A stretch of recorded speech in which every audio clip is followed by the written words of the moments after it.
ये पाठ द्रौपदी का जन्म नामक एक हिंदी कथा का अंश है, जिसमें गुरु द्रोण द्वारा राजा द्रुपद की पराजय के बाद द्रौपदी और उनके भाई धृष्टद्युम्न के जन्म से पहले की घटनाओं का वर्णन किया गया है। एक ब्राह्मण यात्री ने पांडवों को पांचाल में द्रौपदी के आगामी स्वयंवर के बारे में सूचित किया। 2. राजा द्रुपद ने द्रोण से बदला लेने के लिए ब्राह्मण यज्ञ और उपयज्ञ की सहायता से एक महान यज्ञ बलिदान किया।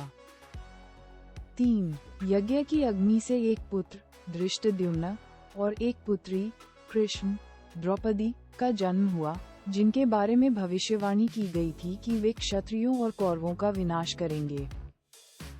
और 4. ऋषि वेद व्यास ने बाद में पांडवों को स्वयंवर के लिए पांचाल जाने का निर्देश दिया।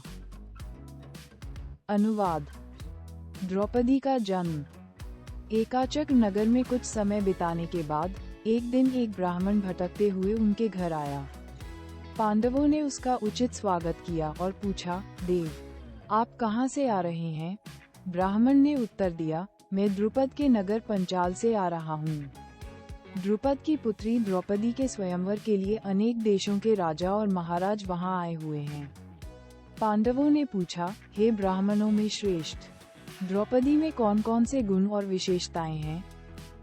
इस पर ब्राह्मण ने कहा, हे पांडवों, गुरु द्रोण से पराजित होने के बाद राजा द्रुपद अत्यंत लज्जित हुए और उन्हें अपमानित करने का उपाय सोचने लगे। इसी चिंता में वे एक बार भटकते हुए कल्याणी नगर के ब्राह्मणों के निवास स्थान पर पहुंचे। वहां उनकी मुलाकात यज्ञ और उपयज्ञ नामक दो महान विधि विद्वान ब्राह्मण बंधुओं से हुई। राजा द्रुपद ने उनकी सेवा की, उन्हें प्रसन्न किया और उनसे द्रोणाचार्य को मारने का उपाय पूछा। पूछे जाने पर बड़े भाई यज्ञ ने कहा, इसके लिए आपको एक भव्य यज्ञ आयोजित करना चाहिए और अग्निदेव को प्रसन्न करना चाहिए, ताकि वे आपको एक अत्यंत शक्तिशाली पुत्र का वरदान दें। राजा ने यज्ञ और उपयज्ञ से उनके निर्देशानुसार यज्ञ करवाया। उनके यज्ञ से प्रसन्न होकर अग्निदेव ने उन्हें एक पुत्र दिया जो सभी शस्त्रों, कवच और कानों में बालियों से सुसज्जित था। इसके बाद यज्ञ की अग्नि से एक पुत्री का जन्म हुआ, जिसकी आंखें खिले हुए कमलों के समान उज्ज्वल थीं, जिसकी भौहें चंद्रमा के समान घुमावदार थीं और जिसका रंग सांवला था। उसके जन्म के तुरंत बाद एक दिव्य घोषणा हुई कि यह कन्या क्षत्रियों के नाश और कौरवों के विनाश के लिए जन्मी है। बालक का नाम धृष्टद्युम्न और कन्या का नाम कृष्ण द्रौपदी रखा गया।